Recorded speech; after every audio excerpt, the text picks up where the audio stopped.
ধরেন ভাই আমরা পূবের পাশে ভালো দেখতেছি, পশ্চিমের পাশে ফাটা, ঠিক আছে। জ্বর তুফান তো ব্যাখ্যান দিয়ে দেখেছি, গেতাইছে দেন কোম্পানিতে ফাটে নাই, পূবের পশ্চিম পাশে ফেটে গেছে। এটা তো সবাই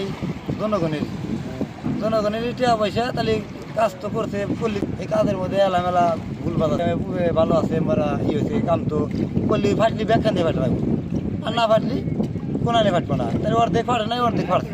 আমার মতো দেখা যায় ফাটছে কিনা তা তো সঠিক বলা যাইতেছে না। আর মনে করেন উপরে ওইটা দেখা নাই, সিমেন্ট কম দেয়া বালু বেশি দিছে, সেই জন্য ফাটল ধরছে। নাইলে মাঝখান দিয়ে তো নাই, এই জায়গা দিয়ে বেশি। বর্তমান ফাটল দেখা যাইতেছে, কিন্তু আসলে ফাটছে কি ফাটে নাই ওই জায়গায় যায় দেখা লাগবো। আর যারা বানাইছে তারা মনে করেন যে না, সে চেক আপ করা লাগবো। যদি ফাটল ধরে তাহলে সারা লাগবো, সারার জন্য তারা যত তাড়াতাড়ি কাজ সম্ভব হয় করুক, এবার সবার জন্যই। সেতুটি 1 বছরই হয় নাই, 8-9 মাস এত কোটি টাকা খরচ করে এই রেল সেতুটি তৈরি করা হয়েছে। পূবের খাম্বাগুলা ফাটে নাই, পশ্চিমের খাম্বাগুলা ফেটে যায়।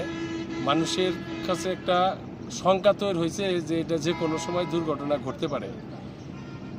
এত টাকা খরচ করে রেল সেতু করার পরে যদি এরকম হয়, আমি কর্তৃপক্ষর দৃষ্টি আকর্ষণ করছি যে দ্রুত এটা যেন সমাধান করে, যাতে মানুষ শঙ্কা না থাকে, নির্বিঘ্নে ট্রেন চলাচল এবং যাতায়াত করতে পারে।